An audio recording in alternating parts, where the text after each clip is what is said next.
What's going on, everybody?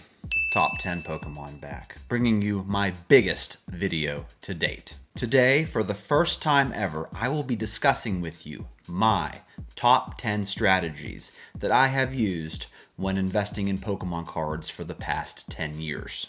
In this video, I will be showing you a bit of my collection, as well as talk about some pitfalls that I have endured over my investment career. If you just started investing in Pokemon cards, or were thinking about investing, this video is for you.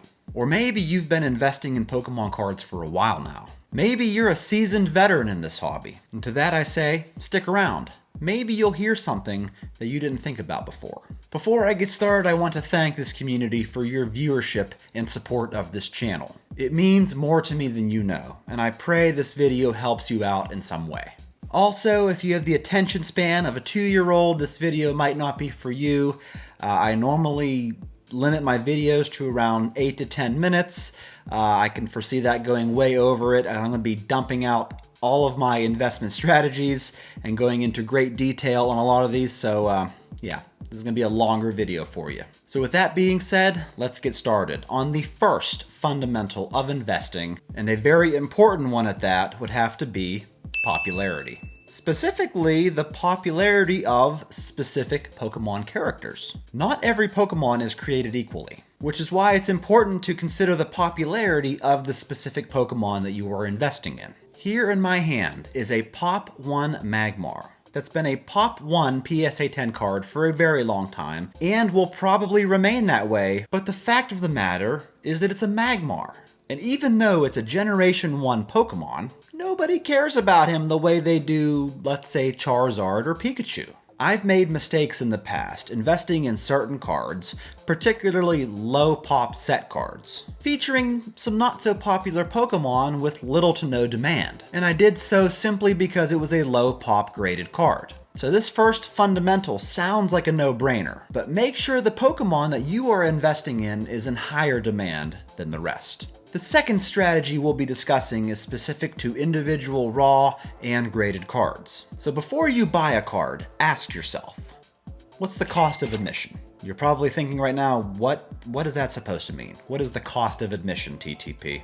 I refer to the cost of admission as what would it take for me to pull this particular card that I'm looking to get out of a booster pack, or better yet, a booster box. How much would that cost me? And this was especially helpful to me way back when I was buying PSA 10 Unlimited base set holos. Back then, the packs were selling for like $300+.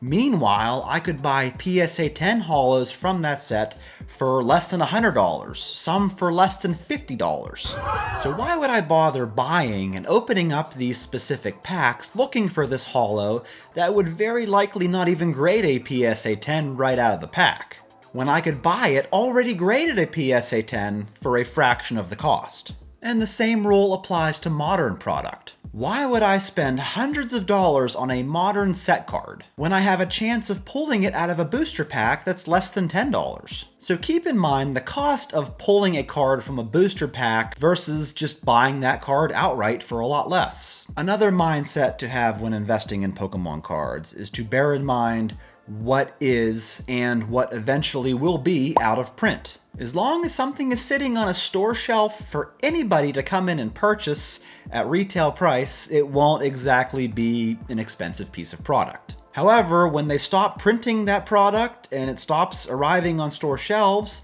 and it officially becomes out of print, that's typically where we see financial gains. Even the lamest Pokemon card sets of all time, Black and White Noble Victories, Steam Siege, Sun and Moon Crimson Invasion, have seen increases in their sealed product simply because they're out of print. For that reason, I feel that sealed product purchased around the MSRP price will always be a fantastic long-term investment. Which is a great segue into our next principle of Pokemon card investing. Sealed product is king.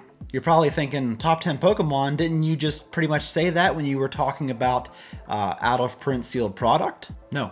This particular fundamental is different. Sealed product is king, not only because it becomes out of print and much more scarce, but it's also the most diverse thing you can invest in. Take this Team Rocket First Edition base set booster box. Now this is a sealed box, and I can do so many things with it. I can sell it sealed.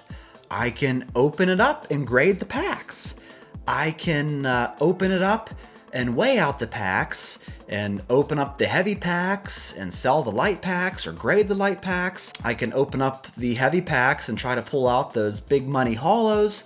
So there's just so much that you can do with a sealed booster box that you just simply can't do with an individual card. Having some good sealed product is a great way to have diversity in your Pokemon investments. The next category we'll be discussing involves population and/or saturation potential, which basically means be aware of the potential something might have to multiply.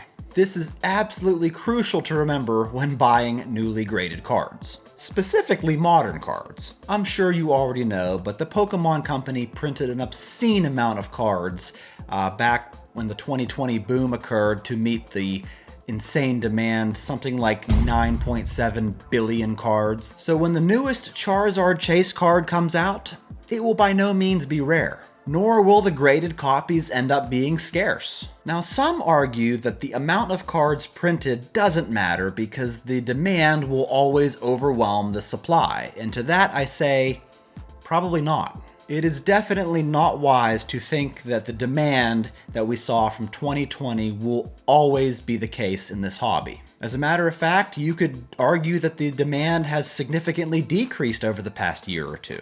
So when faced with the decision to buy an out-of-print card with very few mint copies available versus a card that's still in print with thousands of graded copies and more coming, I'm going to go with the older card. Our number 6 topic of discussion today involves grading card companies and the importance of their popularity and reputation. As you probably know, there are 4 mainstream grading card companies in terms of Pokemon cards: PSA, Beckett, CGC, and SGC. And I really couldn't tell you much about the other numerous grading card companies. And let me just say, the purpose of grading and authenticating cards is not to physically protect them. Me having this card here in a top loader pretty much does the trick with that. But rather, you are trusting in the name and reputation of that grading card company. And of course, trusting their authentication process. I could come up with my own grading card company and slap that card in a slab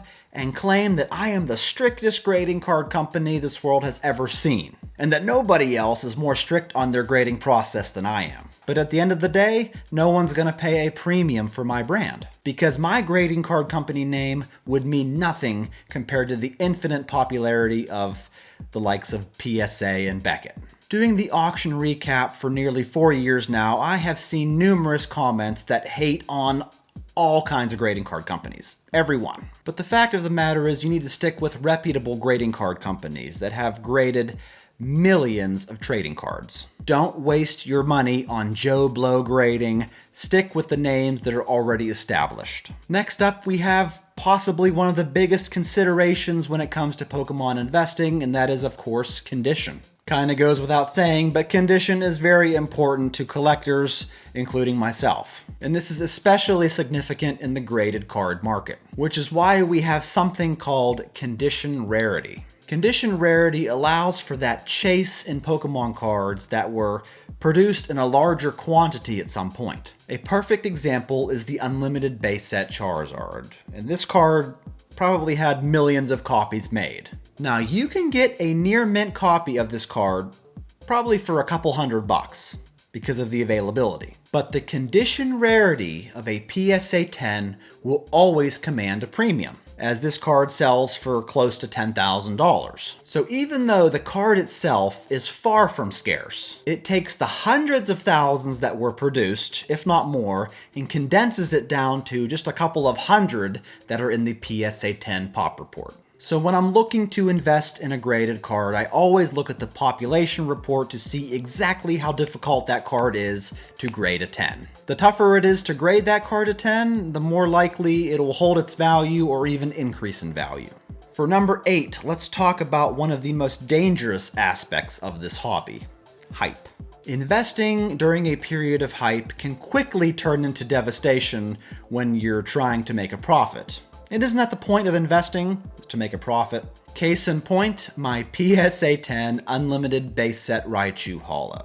One of the biggest mistakes I have ever made in my investment career, and I'm going to tell you why. This was the final card that I needed to complete my PSA 10 Unlimited Base Set Holo collection. And I purchased this card during a period of hype this hobby had never seen before. And I'm pretty sure I paid a record price for it. Okay, you ready for this? About $2,000.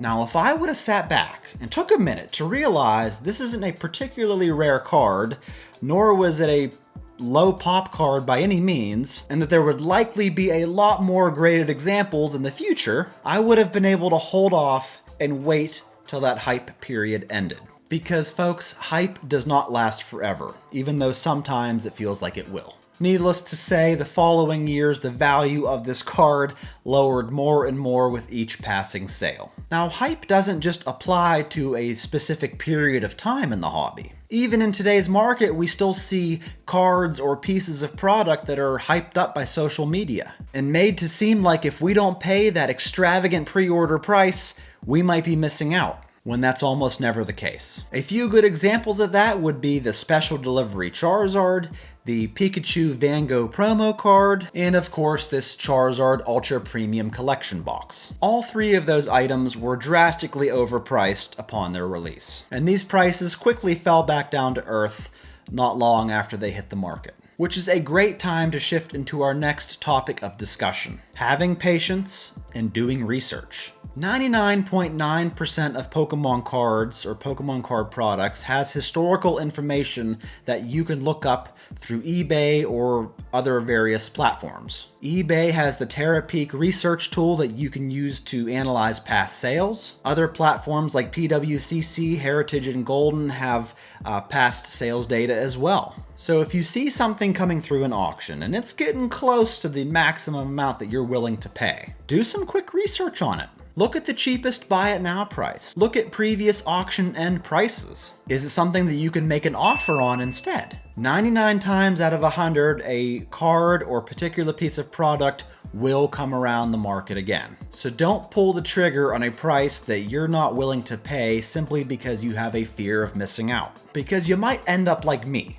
with an overpriced Raichu that may very well never sell for the price that I paid. The next strategy that people sometimes underutilize is holding out for auctions. An example of this that I recently experienced was this PSA 10 First Edition Charmander. For months and months, I was watching this Charmander on eBay as a buy it now. And even though it was the lowest priced one on eBay, I still didn't feel like it was worth the asking price. Or at least not a price that I was comfortable paying. Until one day, it was auctioned off. And I ended up paying less than half the cost, winning it in auction, compared to what it was listed for buy it now. And that's why I've always put an emphasis on auctions on this channel. Because even though you still might run into issues like shill bidding, which can be managed with lots of research, it's still one of the biggest indicators of what a card or piece of product is worth. Because there's nothing worse than buying a card, buy it now, let's say for $200, and then seeing it auctioned off the following week for like 80 bucks. And to finish off this video, folks, I got a bonus strategy for you.